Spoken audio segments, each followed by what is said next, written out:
We are a strong and dynamic team of entrepreneurs, social activists, management professionals, chartered accountants, company secretaries, cost accountant, advocates, MBAs, etc. And we are committed towards contributing in nation building and creating values for the society at large. So, eminent speaker for today's session is CA Jayendra Kumar Tiwari. He is a practicing chartered accountant.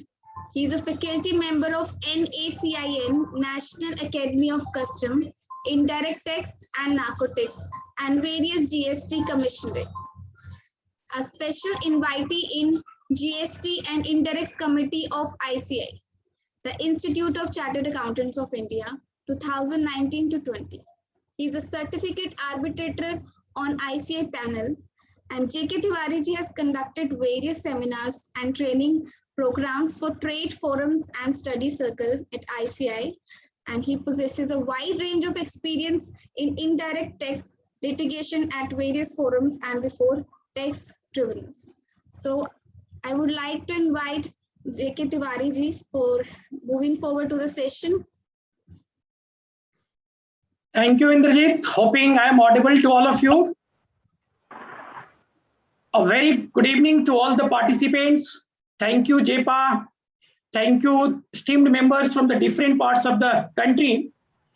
As we know that today's topic is the GST penal provisions pertaining to middleman, because on the fake invoicing, I've already delivered so many lectures, and fake invoicing is a very broad topic. We can't understand all those provisions in a single lecture.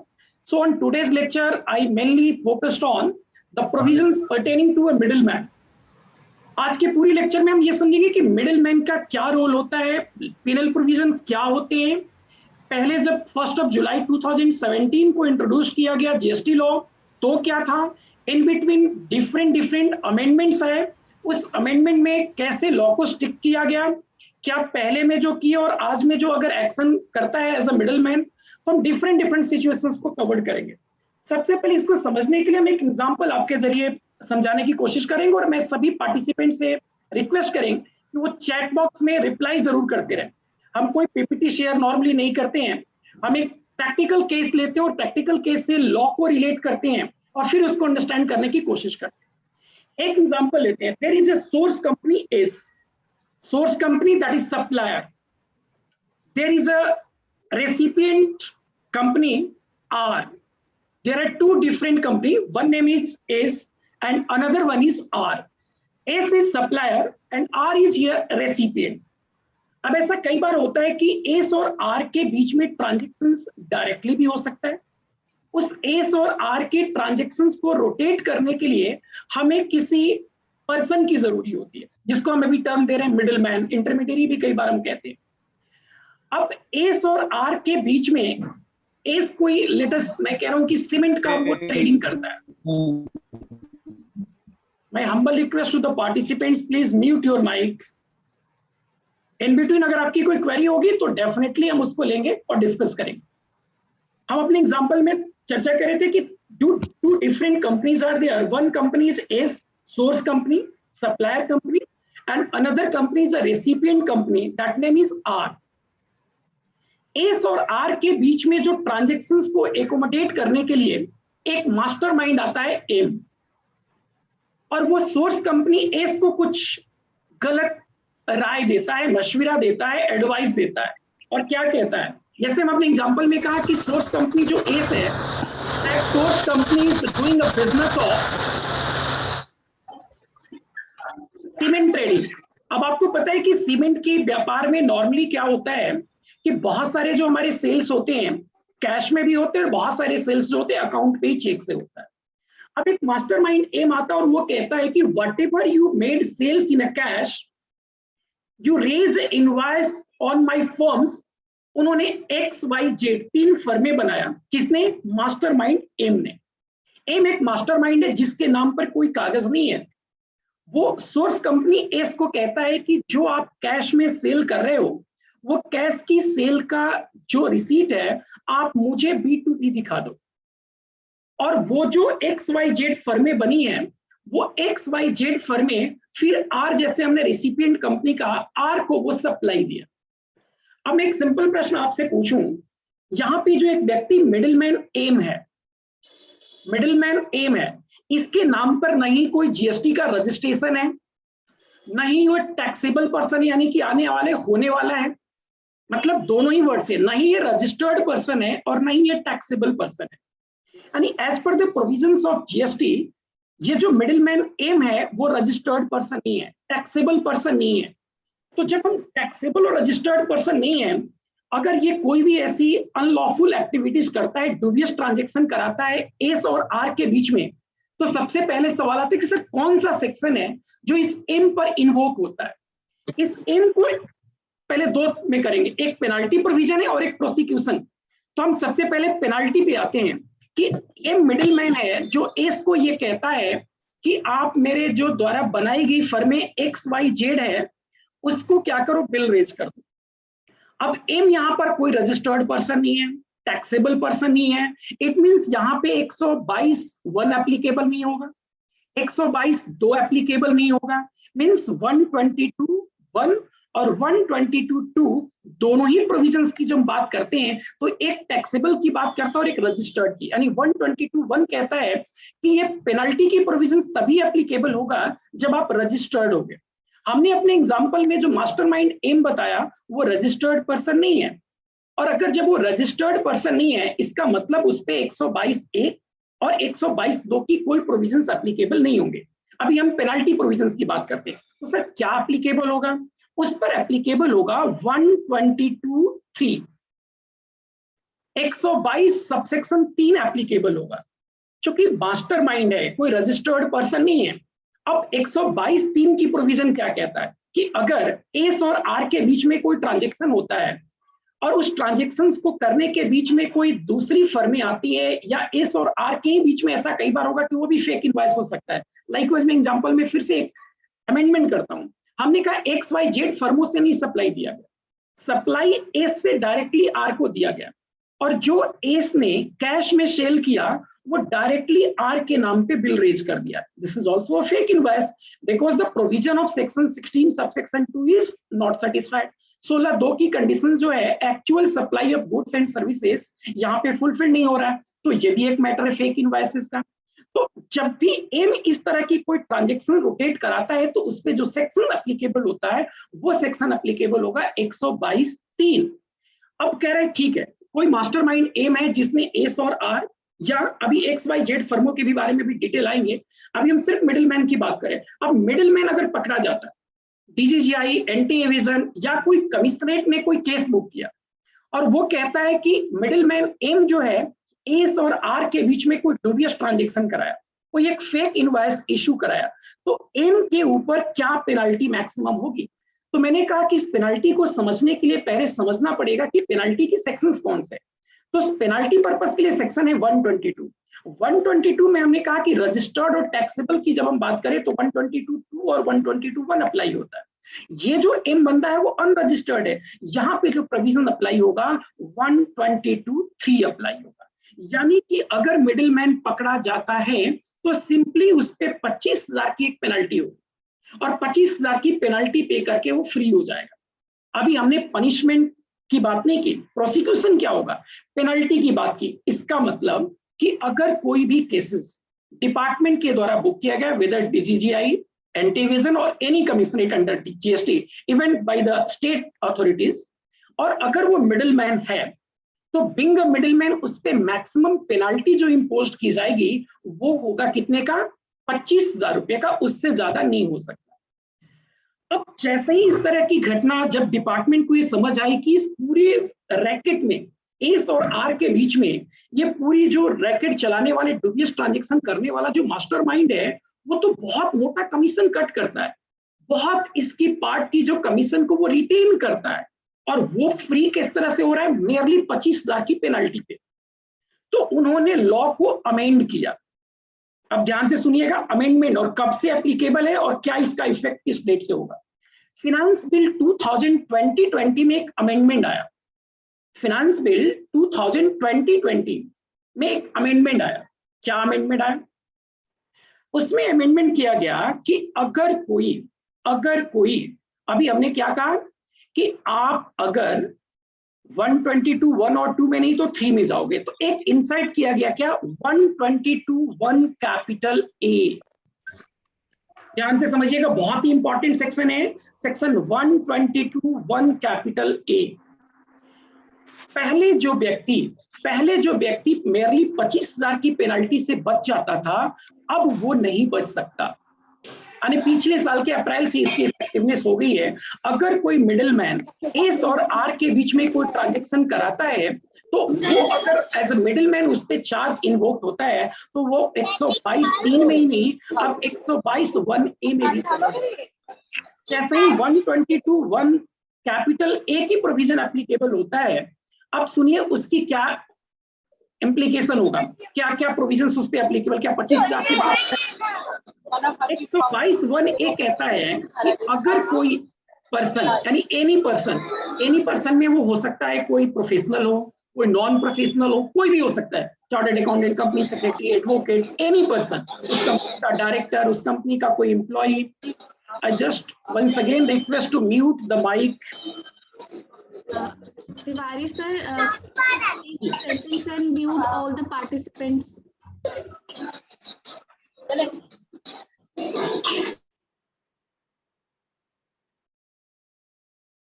Am I audible now? Yes sir. Okay. See, अब हमने कहा जैसे 122(1) की provision insert किया गया finance bill 2020 में, तो इसको क्या किया कि जो 122(3) में मेरली 25,000 रुपये देकर के जो मिडिलमैन एम था वो बाहर हो जाता था, अब वो बाहर नहीं होगा। सर तो क्या होगा और कब से इफेक्टिव? मैंने कहा ये 1 जनवरी 2021 से इफेक्टिव होगा। और वो क्या कहता है इफेक्टिवनेस, अगर आप इस ट्रांजेक्शन के पार्ट बनते हो, आप एस और आर के बीच में कोई ट्रांजेक्शन कराते हो और उस ट्रांजेक्शन पे जितने की भी आईटीसी होगी, लेट्स हमने कहा वो 5 करोड़ की हो, 2 करोड़, कुछ भी, किसी भी अमाउंट, 1 लाख की हो सकती है, 10,000 की हो सकती है, 50 लाख की हो, वट एवर द अमाउंट, जितने की बराबर के आपने फेक आईटीसी एकोमोडेट कराया, उतने के बराबर आप पे पेनाल्टी इंपोज किया जाएगा।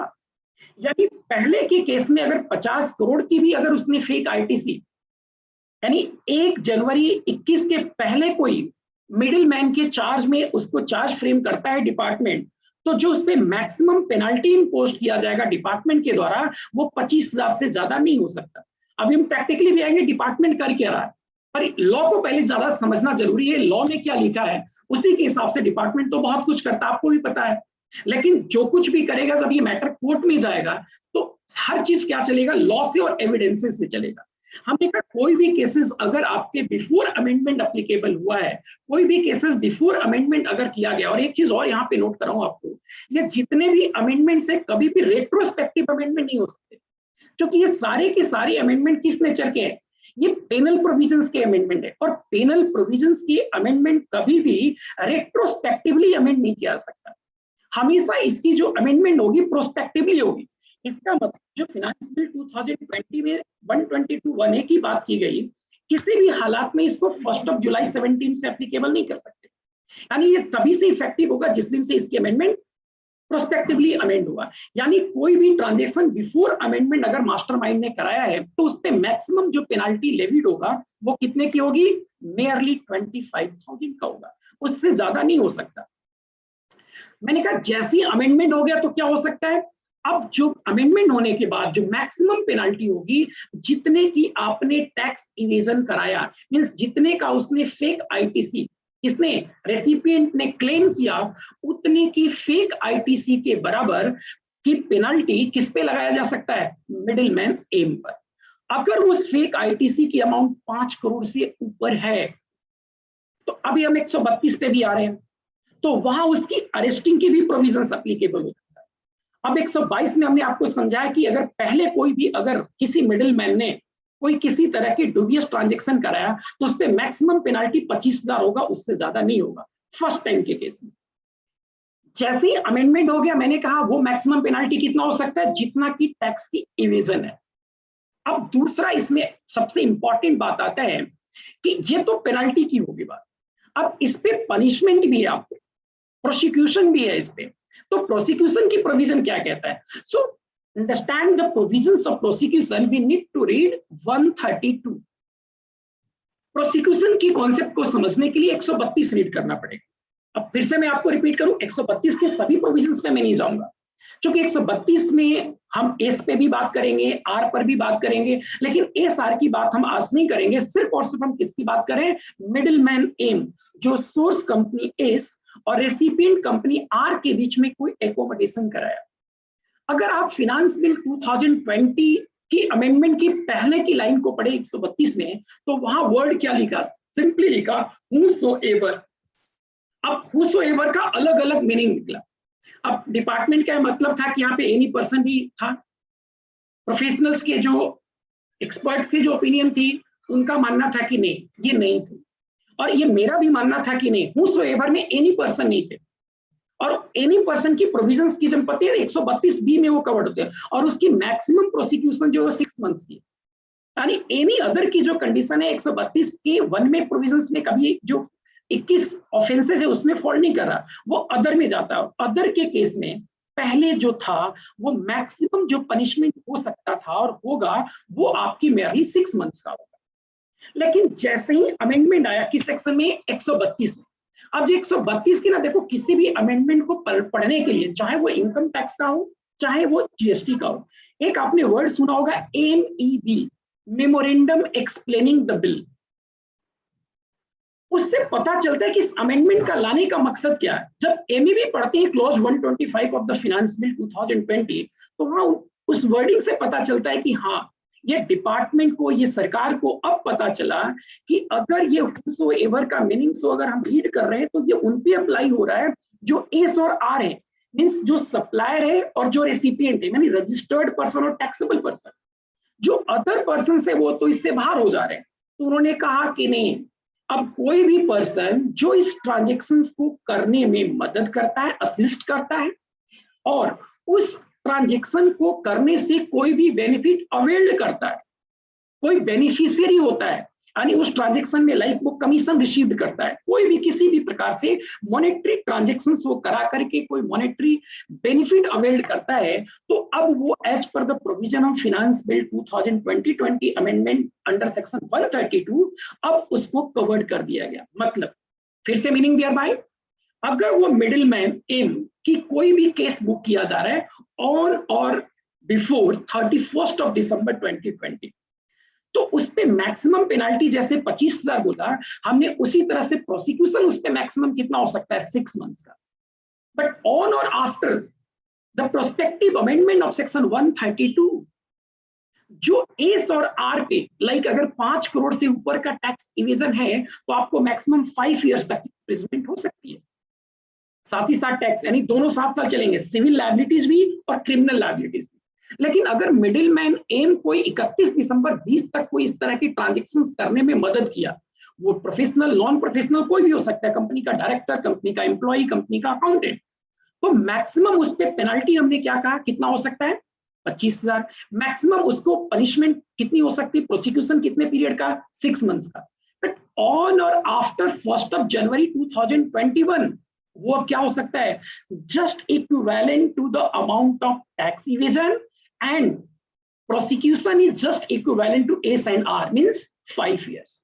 यानी अगर 1 जनवरी 2021 या उसके बाद कोई भी केस बुक किया गया है और उस केस में कोई मिडिलमैन एम का नाम वहां पर आता है कि मिडिलमैन एम है, मास्टरमाइंड कोई एम है जिसने इस पूरे रैकेट को, इस पूरे फेक आईटीसी की संरचना को, इस इकोसिस्टम को डेवलप करने में मदद किया है, तो अब उस पे वही सजा होगी जो एस और आर पे, यानी कि मैक्सिमम पेनल्टी टैक्स इवेजन के बराबर और पनिशमेंट 5 इयर्स तक का हो सकता है।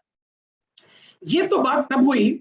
अब एम और आर के बीच में रिलेशन था कि एम ने आर को आईटीसी प्रोवाइड किया। अब इसी एग्जांपल में जरा एक दो और लोगों को ऐड करते हैं जो कि प्रैक्टिकली हम आपसे भी बड़ा वो जुड़ा हुआ मिलेगा एग्जांपल। हमने कहा जो मास्टरमाइंड एम है, जो एस और आर के बीच में इकोसिस्टम डेवलप करने में एक मास्टरमाइंड का रोल अदा कर रहा है, उसने 3 फर्में बनाई, एक्स वाई जेड। क्या किया? एक्स वाई जेड 3 फर्में बनाई उसने। अब 3 फर्मों को बनाने के लिए अब डेफिनेटली उसको क्या चाहिए? अगर प्रोप्राइटरशिप फॉर्म बना रहे हैं तो प्रोप्राइटर्स चाहिए। उसने दो डिफरेंट प्रोप्राइटर्स ढूंढ के लाया, ए बी। ए के नाम से दो फर्में बना दी और बी के नाम से भी एक फर्मे जेड बना दी। ध्यान से सुनिएगा एग्जांपल, मास्टरमाइंड एम। अब यहां मास्टरमाइंड एम ने क्या किया, 3 फर्में बनाया। और मैं ये भी डेवलप आपको बताऊंगा कि कैसे समय के साथ ये मास्टरमाइंड अपने काम करने के तरीका को बदला, क्योंकि डिपार्टमेंट ने भी केस बुक करने के तरीका को बदला, उस पर भी हम डिस्कस करेंगे। तो जब हम इस एग्जाम्पल को समझेंगे तो शायद आपको बेटर समझ में आएगा। हमने कहा मास्टरमाइंड एम ने 2 प्रोप्राइटर ढूंढा। अमूमन जब भी फेक आईटीसी और फेक इस इकोसिस्टम की बात करते हैं तो जो ए और बी जो वो फर्म के प्रोप्राइटर होते हैं वो ऐसे लोग होते हैं जो बहुत ही कह सकते हो कि poverty line, below poverty line रहने वाले। रिक्शा पुलर होता है, कोई किसी का ड्राइवर होता है, कोई किसी का प्यून होता है, बहुत ही गरीब तरह के लोग जिनको बहुत ही पैसे की आवश्यकता होती है, उसको मास्टरमाइंड एम मिल जाता है और उसको पॉलिशिंग करता है और उसको ख्वाब दिखाता है, मैं तुम्हें इतना पैसा दे दूंगा, ये हो जाएगा, ऐसे करके वो झांसे में ले लेता है और उनसे वो साइन करा लेता है डॉक्यूमेंट। अब सुनिए जरा, ए और बी कौन है, एक्स वाई जेड फर्मों का प्रोप्राइटर है। अब फिर से मैं बात करूं, क्या ए और बी पर भी प्रोविजन 122(3) एप्लीकेबल होगा बिफोर अमेंडमेंट? यस और नो? मैं चाहूंगा कि आप चैट बॉक्स में मुझे रिप्लाई भी दे अगर आपको समझ आ रहा हो मेरा एग्जांपल। मैंने पूछा कि एक्स वाई जेड फर्में जो है, 2 पर्सन है, 2 प्रोप्राइटर हैं ए और बी, और उन दोनों लोगों पे नाम पे रजिस्टर्ड कराया किसने, मास्टरमाइंड एम ने। अब मेरा प्रश्न आपसे, क्या ए बी पे 122(3) की प्रोविजन एप्लीकेबल होगा? यस और नो? बिल्कुल नो। वेरी गुड, बिल्कुल नो। आपका जवाब बिल्कुल सही है, क्योंकि ए और बी रजिस्टर्ड पर्सन हो गए। जो एक्स वाई जेड फर्में बनाई गई है, अब उनकी जीएसटीएन उनके नाम पे आ गया। जब वो जीएसटीएन आ गया, नहीं ए और बी भी क्या हो गया, मिडिल मैन की कैटेगरी से बाहर हो गया। इसका मतलब इसमें भी 122 और 132 की जो प्रोविजंस होंगी, जो पहले से चलता आ रहा है वही आ रहेगा। अब हम आते हैं एक सी, मिडिल मैन वर्ड इनके लिए नहीं कह रहा हूं, सी इज अ चार्टर्ड अकाउंटेंट। ध्यान से समझिएगा, एम मास्टरमाइंड था, एम ने 2 अपने एड सहयोग करने वाले लोगों को इकट्ठा किया, 2 ड्राइवर या 2 प्यून को बुलाया, उनके नाम पे 2-3 फर्में बनाए एक्स वाई जेड, और एक्स वाई जेड फर्मों का जो रजिस्ट्रेशन है, जो कि ध्यान से सुनिए, इस तरह के बहुत नोटिसेज हम प्रोफेशनल्स को रिसीव्ड हुए थे, बहुत ह्यू एंड क्राई हुई थी, तो आपको लॉ की जानकारी होनी चाहिए कि अगर डिपार्टमेंट आपको कोई समन या नोटिस भेजता है, so how you need to counter as per the provisions of the GST Act. अब सी कोई चार्टर्ड अकाउंटेंट है जिसने उस एक्स वाई जेड जो 3 फर्में मास्टरमाइंड एम ने ए और बी के नाम पे क्रिएट कराया, वो किससे रजिस्ट्रेशन कराया, एक सी नाम का कोई चार्टर्ड अकाउंटेंट था। सी नाम के चार्टर्ड अकाउंटेंट से एम ने जीएसटी की रजिस्ट्रेशन कराया। फॉर योर बेटर अंडरस्टैंडिंग मैं इस एग्जांपल में क्लियर कर दूं, सी इस पूरे इकोसिस्टम की जो तरीका है उससे अनअवेयर है। She is simply a practising chartered accountant. Um उसके पास जाता है, ए के बी के डॉक्यूमेंट्स, आधार, पैन, प्रीमाइसिस के उसके पास जो डिटेल्स होते हैं, mobile number, email ID provide करता है, और सी ने क्या किया, एक्स वाई जेड 3 फर्मों की जीएसटी का रजिस्ट्रेशन कराया। अब मैं आपसे जानना चाहूंगा आपका क्या ओपिनियन है, अगर 3 फर्में एक्स वाई जेड जो ए और बी प्रोप्राइटर है उनके मास्टरमाइंड एम के इशारे पे, कंट्रोल पे रजिस्ट्रेशन कराया गया, और जो रजिस्ट्रेशन करने वाला है उसको इस पूरे इकोसिस्टम का, उसका इंटेंशन कोई पता नहीं है कि इन फर्मों का उपयोग किस पर्पस से किया जाएगा, आर को कोई फेक इनवॉइस इशू करेगा, क्या करेगा, नहीं करेगा, इसके बारे में उसको कोई आइडिया नहीं है। अब मैं आपसे पूछूं, क्या सी यहां पर मिडिलमैन है? यस और no? Is C chartered accountant is termed as a middleman or a mastermind like that? Yes or no?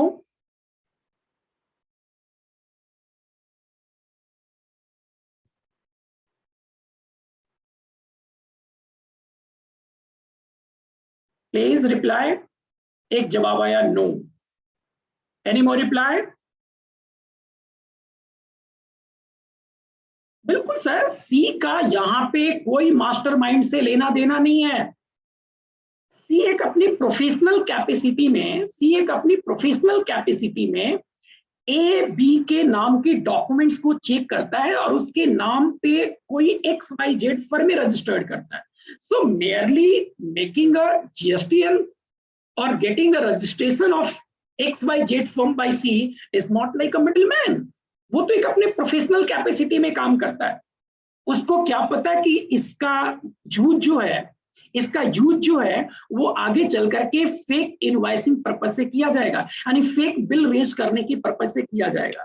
यानी कि सी अगर इस पूरे इकोसिस्टम के बारे में नहीं जानता है, अनअवेयर है, and as per the GST provisions जो उसके पास केवाईसी आनी चाहिए, उस केवाईसी को लेने के बाद उसने अगर कोई जीएसटीएन किया, इन माय हम्बल ओपिनियन उस पर किसी तरह की कोई भी जीएसटी लॉ के अंदर पेनलाइज नहीं किया जा सकता, प्रोसिक्यूशन नहीं हो सकता। पर प्रैक्टिकली कुछ जगहों पे इस तरह के हमारे चार्टर्ड अकाउंटेंट्स को कुछ नोटिसेज प्राप्त हुए कि आपने सो एंड सो फर्मों का रजिस्ट्रेशन कराया जिसमें कि आपका जो फर्म है उसका इस्तेमाल किया गया फेक इनवॉइसिंग की।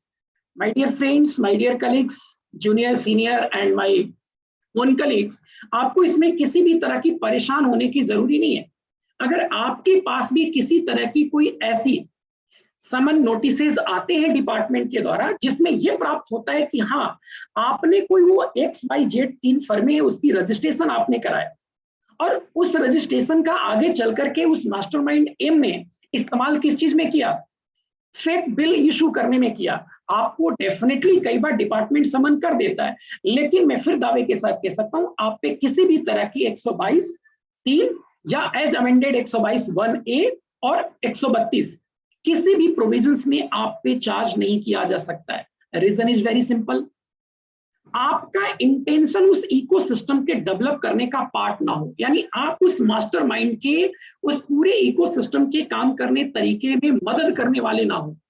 आप एक अपनी प्रोफेशनल कैपेसिटी में काम कर रहे हैं, आप किसी भी तरह से मिडिलमैन की कैटेगरी में फॉल नहीं करेंगे। एक यहाँ इंपॉर्टेंट बात मैं आपको शेयर करूं, जब कभी भी आप इस तरह की किसी भी अननोन व्यक्ति का या इवन नोन भी है, अगर आप कोई जीएसटीएन इशू कर रहे हैं तो आप बहुत ध्यान से उनकी प्रॉपर केवाईसी जरूर रखिए। कई बार हम चार्टर्ड अकाउंटेंट्स, हम एडवोकेट्स, टैक्स कंसल्टेंट प्रोफेशनल गलती क्या बैठते हैं, हम अपना इंफॉर्मेशन उसमें फीड कर देते, अपना ईमेल आईडी, अपना मोबाइल नंबर। इवन कई बार ऐसा हमने देखा, दिल्ली एनसीआर में कई केसेस हमने ऐसा किया जिसमें एक चार्टर्ड अकाउंटेंट शुरू में कहा वो मेरा क्लाइंट था, उसके पास ऑफिस नहीं थे, तो हमने क्या अपने ऑफिस की रजिस्ट्रेशन अपनी जगह से करा दिया।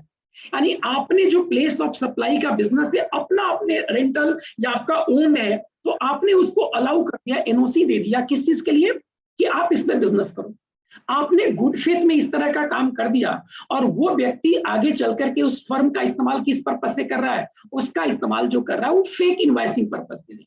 तो डेफिनेटली अगर हम कहेंगे भी कि हमारा इंटेंशन सर इस तरह की करने का नहीं है, डिपार्टमेंट कभी नहीं मानेगा। क्योंकि मैं बार बार कहता हूं, देखो कोई भी चीज चलता कैसे है, वो लॉ के हिसाब से और एविडेंसेस से चलते। और there is a clear cut evidence that if you made any registration of A and B on his own premises, आप अपने प्रीमाइसेस पे, अपने ऑफिसेस पे कुछ इस तरह के जीएसटीएन की रजिस्ट्रेशन करते हैं, जिस जीएसटीएन का इस्तेमाल, जिस फर्म का इस्तेमाल फेक आईटीसी अवेल करने में मदद करता है, फेक इनवॉइसेस रेज करता है, तो डेफिनेटली आप भी मास्टरमाइंड की कैटेगरी में फॉल कर जाएंगे। सो मेरा हम्बल रिक्वेस्ट है आप सभी टैक्स प्रोफेशनल से, अपने चार्टर्ड बंधु से, कभी भी किसी भी व्यक्ति का आप कोई भी जीएसटीएन अपने प्रीमाइसेस पे, अपने ओन एड्रेस पे कभी भी ना करें। इवन इफ मैं मान सकता हूं कि आपका इंटेंशन उस टैक्स की चोरी कराने में भागीदारी ना हो, लेकिन एक कंक्लूसिव एविडेंस हो जाता है कि अगर वो जीएसटीएन आपके एड्रेस पे हो। सो इस बात का बहुत ध्यान रखेंगे आप कि आप अपने एड्रेस का, अपने मोबाइल नंबर का, अपने ईमेल आईडी का इस्तेमाल नहीं करें। और एक इंपॉर्टेंट बात, कई बार क्या होता है कि आपके पास कोई chartered accountant, being a chartered accountant, कई लोग वॉकिंग क्लाइंट कई बार आ जाते हैं और वो ऐसे आपको सामने पेश होते हैं like they do not know anything, और वो कहते हैं साहब जी मुझे तो ईमेल आईडी भी नहीं बनाने आता। सो create a email ID on my name and put on GSTN number. ध्यान से समझना सर, यहाँ भी एक बहुत इंपॉर्टेंट पॉइंट्स हैं। कई इस तरह के इनकम टैक्स में भी केस बुक हो चुका है। आप कभी भी अपने, चूंकि हम जब नेट यूज करते हैं तो उस सिस्टम के एक आईपी एड्रेस होता है, हम अगर अपने सिस्टम से किसी भी जीएसटीएन नंबर का रजिस्ट्रेशन लेने के लिए एक ईमेल आईडी क्रिएट करते हैं अपने नेट से, अपने सिस्टम से, तो डेफिनेटली उस ईमेल आईडी की जो इंफॉर्मेशन होगी वो हमारी आईपी एड्रेस को कैप्चर करेगा। अब जैसे ही वो कैप्चर करेगा, इसका मतलब ये साबित होता है कि आपने ईमेल आईडी क्रिएट किया। सो यहाँ पे और एक इंपॉर्टेंट बात कि आप कभी भी अपने सिस्टम से किसी भी क्लाइंट का ईमेल आईडी क्रिएट ना करें। ये भी डिपार्टमेंट के एंगल से कंक्लूसिव एविडेंस बनता है कि आपकी उनके साथ मिली भगत है, आपने अपने आईपी एड्रेस पे उस ईमेल आईडी को बनाया है। आप कभी भी अपने आईडी के इस्तेमाल से कोई फोन नंबर ना उनको दे। So these are the conclusive evidence which makes C as also mastermind. But in a general, whatever I have example to you, कि अगर वो C merely अपने प्रोफेशनल कैपेसिटी में सिंपली कोई जीएसटीएन की रजिस्ट्रेशन करता है, तो उस कैपेसिटी में उसको मास्टरमाइंड नहीं माना जाएगा। आई थिंक यहां तक कोई क्वेरी हो तो आप पूछ सकते हैं। मैं फिर से रिपीट कर दूं, हमने सिंपली समझाया कि मास्टरमाइंड एम ए और बी वो रजिस्टर्ड पर्सन होंगे, उनको मास्टरमाइंड नहीं कहेंगे। वो एक एस और आर की कैटेगरी में रजिस्टर्ड पर्सन होंगे, रजिस्टर्ड है। तो 1 जुलाई 17 से जो हमारी पेनल्टी और प्रोसिक्यूशन के लॉ चले आ रहे हैं, वो एज ऑन डेट में भी वो चला आ रहा है। लेकिन मिडिलमैन को लेकर के अमेंडमेंट किया गया, जो कि पहले मिडिलमैन बच जाता था। अब एक प्रैक्टिकल कोई क्वेरी हो आपकी? Any more query?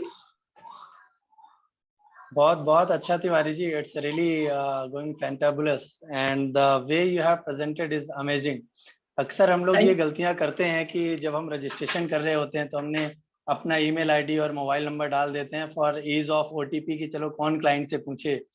और कुछ जो बहुत छोटे प्रैक्टिशनर होते हैं, अभी हमारे नए मित्र जो सीए बनते हैं, वो तो ये भी डर रहता है कि भाई क्लाइंट चला ना जाए, तो कुछ लोग इस हिसाब से भी अपनी डिटेल डाल देते हैं। But very rightly said bye you कि एक ये एविडेंस है काइंड ऑफ कि आपकी क्लाइंट से कुछ सांठ गांठ है, अगर फ्यूचर में कोई ऐसा इशू क्रिएट होता है तो एक ये एविडेंस के तौर पर डिपार्टमेंट इसे इस्तेमाल कर सकता है। तो बहुत बहुत अच्छा सर, मुझे बहुत बढ़िया लग रहा है। ठीक है, एनी मोर क्वेरी? अगर क्वेरी ना हो तो मैं आगे बढ़े। Any query from your sides participants? I think कोई क्वेरी नहीं है, चलिए आगे बढ़ते हैं। ओके, सी अब एक इंपॉर्टेंट प्रोविजंस और अमेंडेड हुआ, सुनिए ध्यान से। बैंक अटैचमेंट को लेके बड़ी परेशानियों से आप झेल रहे होंगे, आपके क्लाइंट्स के बैंक अटैचमेंट के बहुत सारे नोटिस आ रहे हैं।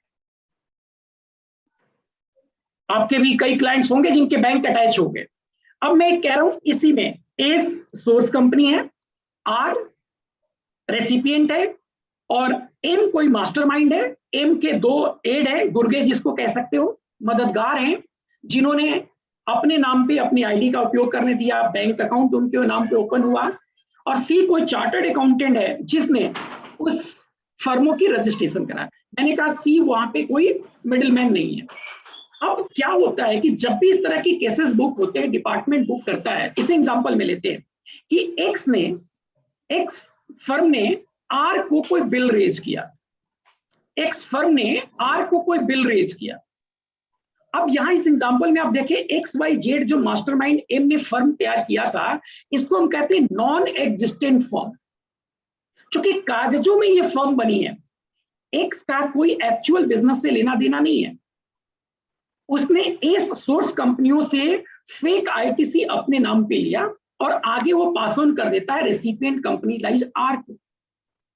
जब वो आर को पास ऑन कर देता है तो डिपार्टमेंट को जब भी इस तरह की कोई इंफॉर्मेशन आता है तो डिपार्टमेंट सर्च कंडक्ट करता है। और हमने कहा एक्स फर्म पे कोई सर्च कंडक्ट हुआ, एक्स एक क्या है, नॉन एग्जिस्टिंग फर्म है, यानी वो एक्चुअल बिजनेस नहीं करता है। जैसे ही सर्च कंडक्ट होता है तो डेफिनेटली उसके कौन जीएसटी रजिस्ट्रेशन लिया था, किसके नाम पे है, वो सब कुछ उसको पता चल जाता है। चलो जी, उस पे नाम पे पता चला कि कोई मास्टरमाइंड एम है जिसका एक प्यून है, उसके नाम पे जीएसटी की रजिस्ट्रेशन की गया है, और एक आर कोई रेसिपिएंट है जिसने इस फेक आईटीसी को अवेल्ड किया है। तो करता क्या है? अब चूंकि इस एग्जांपल में हमने कहा एक प्यून है, सर्च तो वो करता है, कई बार वो जिस जगह पे जीएसटीएन लिया जाता है वो जगह ही एग्जिस्ट नहीं करता है। और शुरुआती दौर में आपने देखा होगा कि बहुत सारे इस तरह के जीएसटीएन बहुत इजीली अवेलेबल हो गया था, जिसको आगे चल करके जीएसटी काउंसिल को ये बात समझ में आई, डिपार्टमेंट को समझ आया, और अब आप देख रहे हो कि जीएसटीएन नंबर लेना ही कितना कठिन हो गया था। और जबकि शुरुआती दौर में सबसे आसान कोई काम था तो जीएसटीएन लेना था, यानी आपने अप्लाई कर दिया, आपको मिलेगा ही मिलेगा। और आज बहुत लोगों के कॉल आते हैं, सर हमारे एक्चुअल बिजनेस है, ये अप्रूव ही नहीं होते हैं, कई सारे क्वेरी रेज कर जाते हैं। ये वही रीजन है, फेक की वजह से। अब हमने कहा जब उस एक्स फर्म के यहाँ सर्च होता है डिपार्टमेंट के द्वारा, अब जब एक्स फर्म के यहाँ सर्च होता है तो वो ढूंढते ढूंढते पहुंचते हैं किसके पास, ए जो उसका प्रोप्राइटर है, और वो कौन है? प्यून है। अब जब डिपार्टमेंट सर्च करता है उस प्यून को बुला के लाता है, और जब उसके हालात देखता है तो कहता है यार ये तो 5 करोड़ की फेक आईटीसी की बिलिंग कराया है, और इसकी स्थिति क्या है, आज भी ये तो किराए के मकान पे जैसे तैसे ये रहता है, झुग्गी झोपड़ी में रहता है। अब इसको अगर मैं अरेस्ट भी करूं, इससे अगर मैं टैक्स का डिमांड भी करूं तो क्या निकल पाएगा? लॉ तो कहता है कि नहीं, हाँ आप रजिस्टर्ड पर्सन हो तो 122 और 132 दोनों ही प्रोविजंस आप पे एप्लीकेबल होना चाहिए। लेकिन फॉर योर काइंड इंफॉर्मेशन आपको बताऊं, प्रैक्टिकली डिपार्टमेंट ए को प्रोसिक्यूट करने से बचता है, पेनलाइज करने से बचता है। और आपको समझ भी आ रहा है रीजन बीइंग क्या है, क्योंकि ए को जब वो पकड़ने जाएगा तो बेचारे उसके हाथ कुछ लगेगा नहीं, वो ज्यादा से ज्यादा क्या कर सकता है, उसको जेल में डाल देता है। और कुछ केसेस में ऐसे हुए हैं, पर मोस्ट ऑफ द केसेस में ऐसा नहीं हुआ है। डिपार्टमेंट को बात समझ आती है कि अगर मैं ऐसा करते भी हैं तो हमें कुछ उससे बेनिफिट नहीं होने वाला। बस मम्मा कुछ please Madan, dear participants, please आप माइक को म्यूट रखें, बीच बीच में आपका डिस्टरबेंस आ जा रहा है। Thank you. सी, मैं बात कर रहा था कि जब सर्च हुआ एक फर्म के पास, उस प्यून को बुलाया गया, जब प्यून के स्टेटमेंट लिया गया, तो department comes to know all about the ecosystem. तो उसको बात समझ में आया कि ए प्यून को ले जाते हैं तो कुछ नहीं मिलने का। हाँ, कई केसेस में ऐसा लगता है कि नहीं वही है, तो कई बार वो ए को भी वो प्रोसिक्यूट तो कर देते हैं, बिहाइंड द बार कर देते हैं। और उसमें भी हम आएंगे, जब बिहाइंड द बार कर देते तो कितने दिन में छूट जाता है। पहले हम 83 के प्रोविजंस को समझते हैं, फिर उसमें एक एग्जाम्पल के जरिए डिटेल समझेंगे। अब वहां पर उसने क्या किया, या तो ये प्यून इसको छोड़ दो, अब वो किस पे जाता है? आर पे। आर के यहाँ तो सर्च करता है, या एक्स के सर्च के भी यहाँ पे आर को समन करता है सेक्शन 70, और वो कहता है कि I so and so conducted search on the premises of X and we have reasons to believe that you have availed a fake credit ITC from X. So आप अपने बुक्स ऑफ अकाउंट लेजर लेकर के आओ और इतने statement अपना record कराओ, और ये जो जितने अमाउंट के बराबर आपने एक क्रेडिट अवेल किया है, इस क्रेडिट को रिवर्स करो, पे करो, इंटरेस्ट भी पे करो, पेनल्टी भी पे करो। चलो जी, मैंने कहा डिपार्टमेंट ने practically most of the cases में ए को छोड़ दिया। अब यहाँ किसको पकड़ लिया? आर को। आर बेचारा मर जाता है, आर कहीं भग नहीं सकता, पहले से ही लॉ चला आ रहा है। अब मैं आर पे भी ना जाकर अब अपने एक्चुअल पे आते हैं। अब मैं अब आ रहा हूं, यहाँ पे मिडिल मैन एम है। अब ये डिपार्टमेंट को पता भी चल गया कि ए जो है वो तो एक गुर्गा है, उसका एक मददगार है, असली में जो इस रैकेट को चलाने वाले सरगना का वो कौन है? Mastermind M. अब जब ये सर्च को कंडक्ट किया, ड्यूरिंग द सर्च उसने स्टेटमेंट ए का रिकॉर्ड करा के एम का नाम अपने स्टेटमेंट में रिकॉर्ड कर लिया, आर को समन करके बुला लिया। अब आर दो बात होगा, कहेगा कि हाँ जी साहब जी किया, डर जाता है और वो उसकी अमाउंट को एक्सेप्ट कर लेता है वॉलेंटरली और 74(5) में जमा करा देता है। अब उसमें मैं डिटेल नहीं जाऊंगा क्योंकि हम टोटली फोकस मिडिल मैन पे होंगे। अब यहां पर उसके स्टेटमेंट में एक नाम आता है middleman M. Middleman M, उसका क्या होगा? मैंने कहा आर या तो जमा करा देगा, नहीं जमा कराएगा तो कई बार डिपार्टमेंट आर क्या करेगा, आर की अकाउंट को अटैच कर देगा, जो कि आप 83 के अटैचमेंट से भली बात provisional attachment of property and bank account सुना होगा। अब मेरा आपसे सवाल ये है कि क्या एम का भी अकाउंट अटैच हो सकता है? मैंने जो एग्जांपल दिया, इस एग्जांपल में मुझे आप बताएं कि डिपार्टमेंट के स्टेटमेंट में ए ने एम का नाम रख दिया कि साहब जी मैं तो कुछ नहीं, मैं तो क्या, मुझे पता ही नहीं है, मेरे मालिक हैं कोई एम, उनके कहने पे मैं तो नौकरी करता हूं, मुझे वो 20,000 रुपये पर मंथ देते हैं और कुछ डॉक्यूमेंट कहते हैं, मैं तो अनपढ़ आदमी, कुछ डॉक्यूमेंट कहते हैं मैं साइन कर देता हूं। और ये एक्चुअल सिचुएशन भी है। इस आधार पे मैंने कहा आर तो बच ही नहीं सकता, आर की तो होना जो हो गया। अब सवाल आया क्या मास्टरमाइंड एम का बैंक अकाउंट अटैच हो सकता है, यस और no? Sir how can department identify M? Sir बहुत सिंपल है, आइडेंटिफाई उसके पास इंफॉर्मेशन मिल जाता ना, एक स्टेटमेंट रिकॉर्ड कराएगा और आपको पता है कि डिपार्टमेंट क्या क्या इस्तेमाल करता है, कैसे जब वो व्यक्ति जाएगा और यत्ते लगेगा तो नाम तो आ जाता है। सर ये कोई बहुत बड़ा इंटेलिजेंस नहीं है, डिपार्टमेंट बहुत इजीली जान लेता है किसके पर्दे के पीछे कौन है। पियर्सिंग ऑफ कॉर्पोरेट वेल हम जब पढ़े ना कंपनीज लॉ में, तो यहां पर भी आप समझो वही अप्लाई करता है जीएसटी डिपार्टमेंट, पर्दे को उठाकर देखता है किस ए के पीछे कौन है। तो वो डिपार्टमेंट को इन्वेस्टिगेशन से भी पता चल जाता है और इवन स्टेटमेंट भी जो वो ए है वो स्टेटमेंट भी रिकॉर्ड करा जाता है। अब मेरा प्रश्न आपसे था, क्या एम का अकाउंट अटैच हो सकता है, हाँ या ना? Yes, dear participants, please respond whether the account of AIM can be attached by the department. One of the answer is yes, some answer is no. Now see, सुनिए जरा ध्यान से, एज ऑन डेट में अगर मैं बात करूं, अभी जब मैं आपसे डिस्कशन कर रहा हूं, एज ऑन डेट में मास्टरमाइंड एम का प्रॉपर्टी अकाउंट अटैच नहीं हो सकता।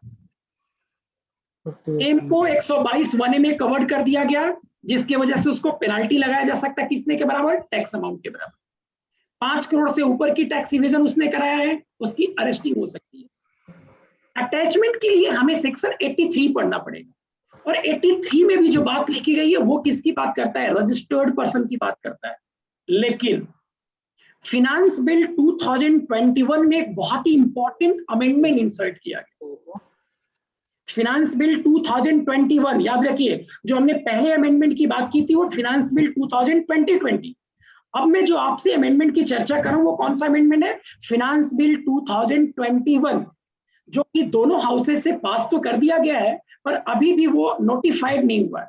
मीनिंग देयर बाय आज के डेट में मिडिलमैन एम का अकाउंट अटैच नहीं हो सकता, क्योंकि अकाउंट अटैचमेंट की प्रोविजन 83 से होता है, और 83 की अब अमेंडमेंट करके कह दिया कि ऑडिट को छोड़ करके कोई भी, यानी 12, 13 और 15, यानी कोई भी ऑफेंसेस होगा, and any person covered under section 122(1) capital A, यानी 122(1) कैपिटल ए में जो मास्टरमाइंड एम अब कवर्ड हो गया, once it is notified, 83 section जिस दिन से नोटिफाइड हो जाएगा उस दिन से वो मास्टरमाइंड एम का भी अकाउंट अटैच हो सकता है।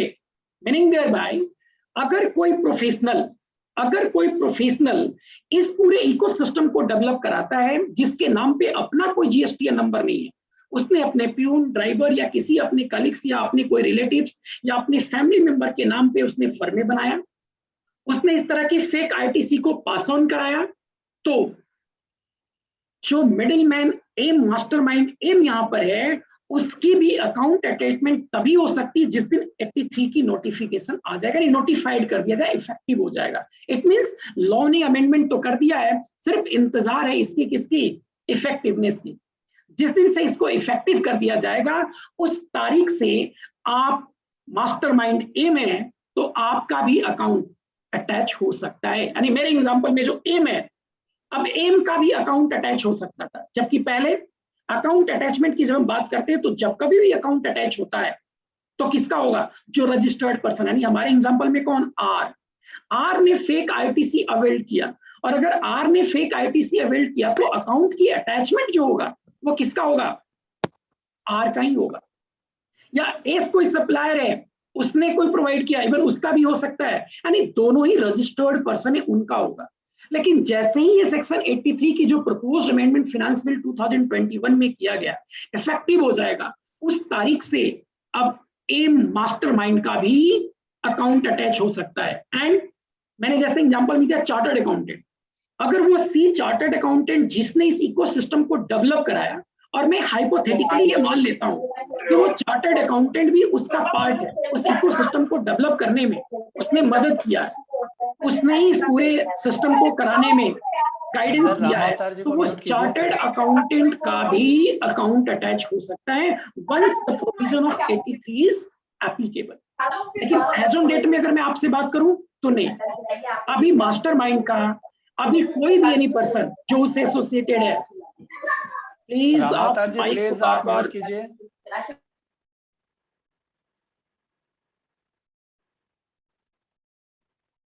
यस, तो मैंने कहा जब तक ये 83 की प्रोविजंस एप्लीकेबल नहीं हो जाता तब तक मास्टरमाइंड जो हमारे केस में एम है, हाइपोथेटिकल सिचुएशन में कई बार सी हो भी सकता है, नहीं भी हो सकता है। मेरा मानना है कि नॉर्मली सी इस कैटेगरी में नहीं होते हैं, पर समहाउ इन सम एक्सेप्शनल सर्कमस्टांसेस ऐसा होता है कि सी अगर उसका पार्ट हो जाता है तो सी के भी अकाउंट को अटैच किया जा सकता है।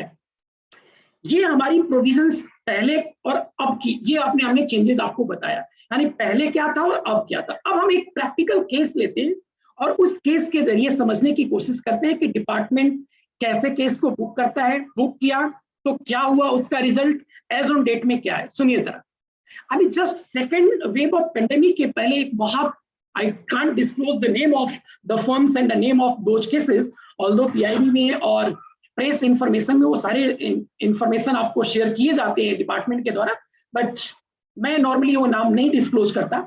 सो मैं सिंपली XYZ के फॉर्म में आपको नाम बताऊंगा। जस्ट सेकेंड पेंडेमिक आने के पहले एक डिपार्टमेंट के द्वारा सर्च कंडक्ट किया,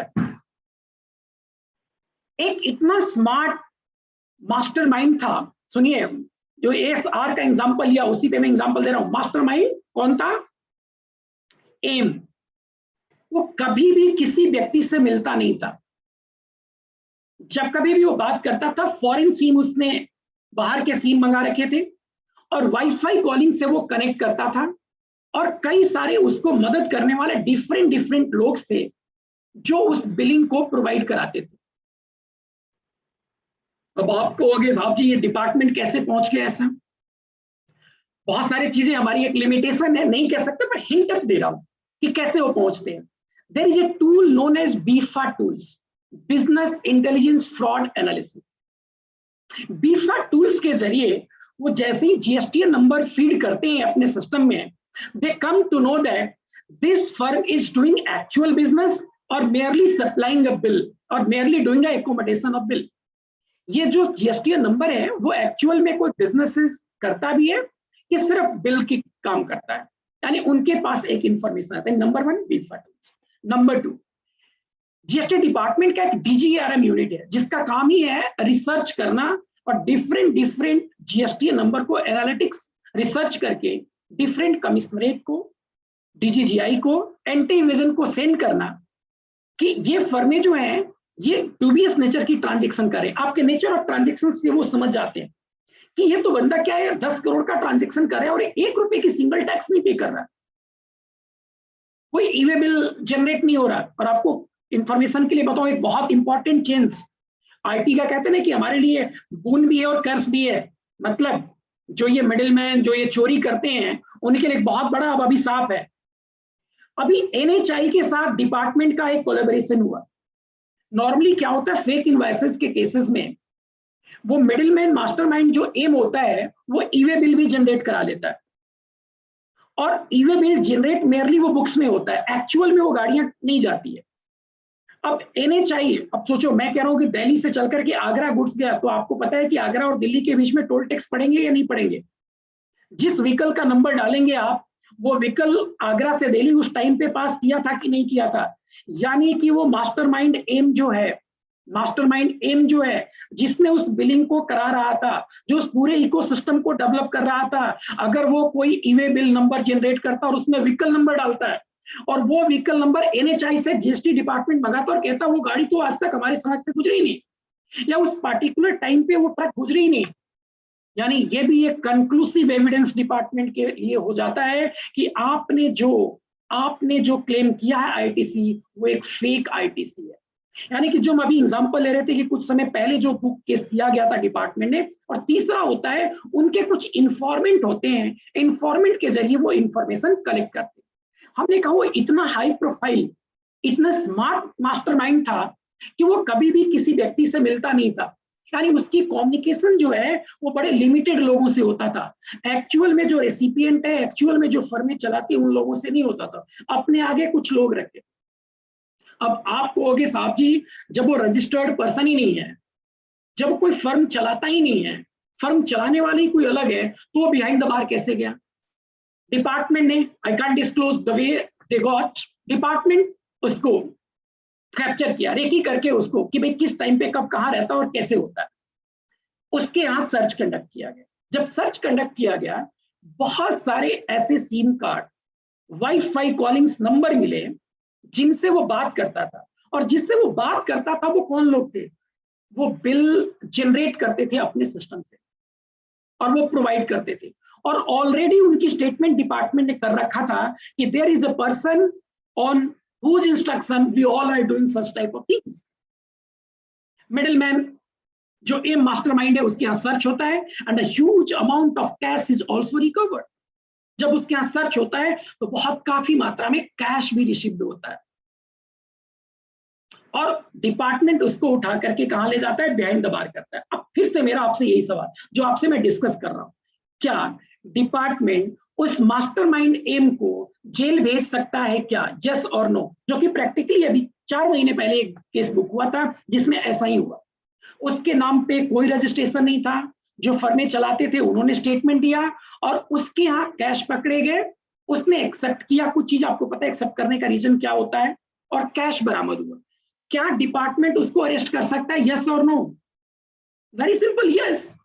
क्योंकि 132 जो अरेस्टिंग की प्रोविजन है वो अमेंडेड हो चुका है, कब से, फ्रॉम 1 जनवरी 2021।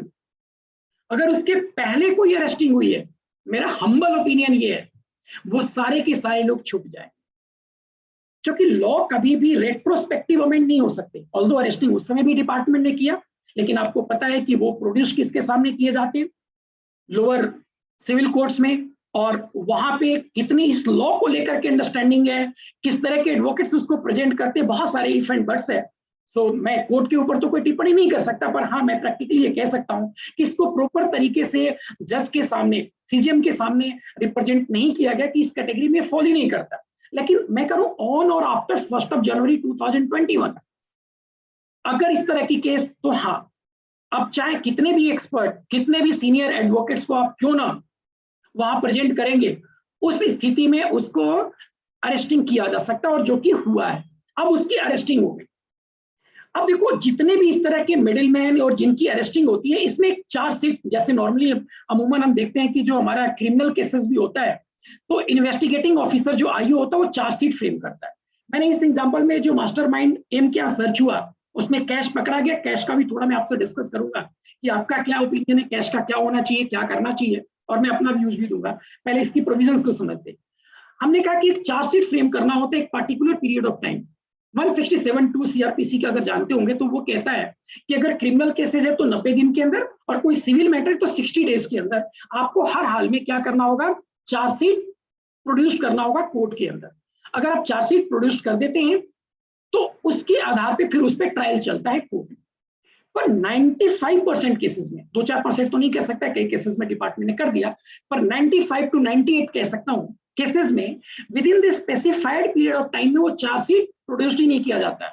यानी आईओ 60 दिन के अंदर पूरी अपनी इन्वेस्टिगेशन कंप्लीट नहीं करता है, क्योंकि ये सिविल मैटर है। क्रिमिनल केसेस में अगर पुलिस केस होता है तो वह 90 डेज का है।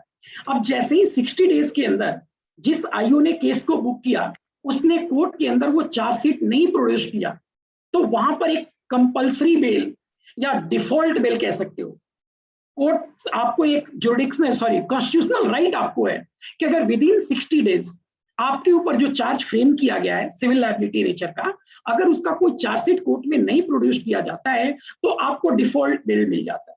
तो मोस्ट ऑफ द केसेस में यही देखा गया कि जितने भी मास्टरमाइंड, जितने भी ए और बी की तरह की कैटेगरी के जो लोग जेल में गए, वो बाय डिफॉल्ट बेल की कैटेगरी से वो बाहर आ जाते हैं।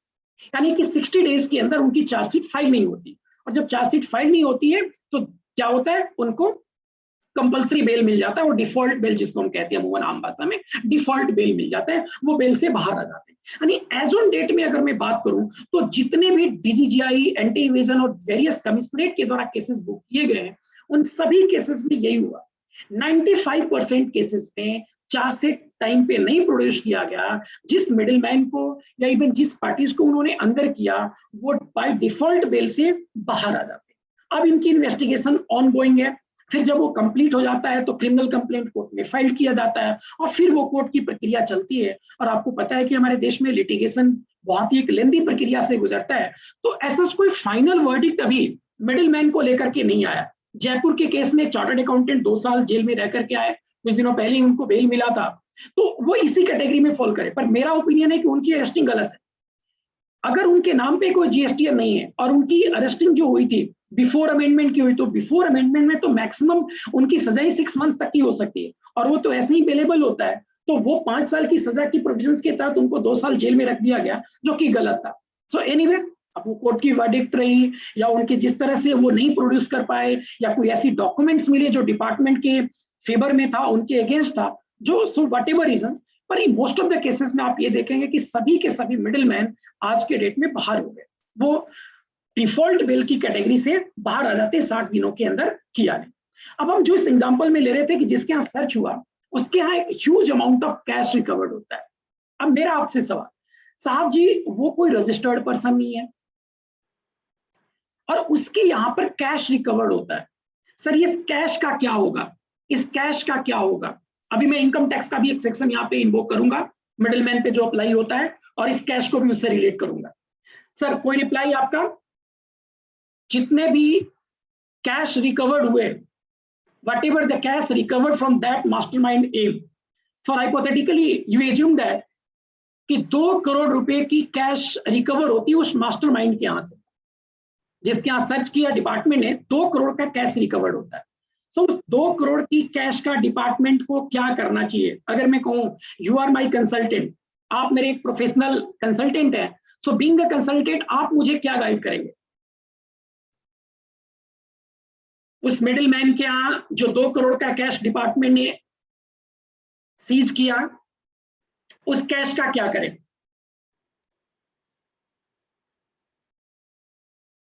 चैट बॉक्स में मुझे रिप्लाई देंगे प्लीज।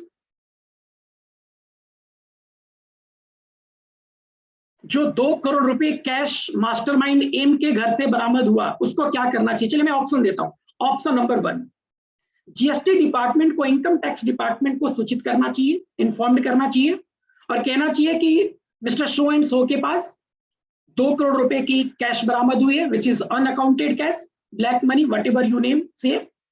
दूसरा ऑप्शन, अपने साथ ले जाना चाहिए। तीसरा ऑप्शन, उस कैश को अपने अकाउंट में, जीएसटी डिपार्टमेंट के अकाउंट में डिपॉजिट करना चाहिए। What's your views? And all दो प्रोविजंस जो भी मैं कह रहा हूं, सिर्फ मैं आज मास्टरमाइंड और मिडिल मैन को बात कर रहा हूं, मैं एक्चुअल एस और आर की क्या होगी लायबिलिटीज उस पर कोई चर्चा नहीं कर रहा हूं, सिर्फ middle man. Yes, any reply?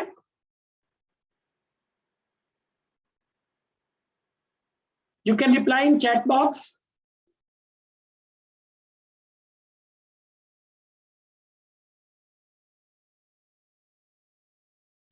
Cannot do anything. One of the answer just I got, sir कुछ नहीं कर सकता है। इसका मतलब क्या है? कैश उसके यहाँ छोड़ दें? कैश जो उसको 2 करोड़ रुपए की बरामदगी हुई मास्टरमाइंड एम के यहाँ सर्च में, उसको उसके यहाँ छोड़ देना चाहिए? सर बिल्कुल नहीं,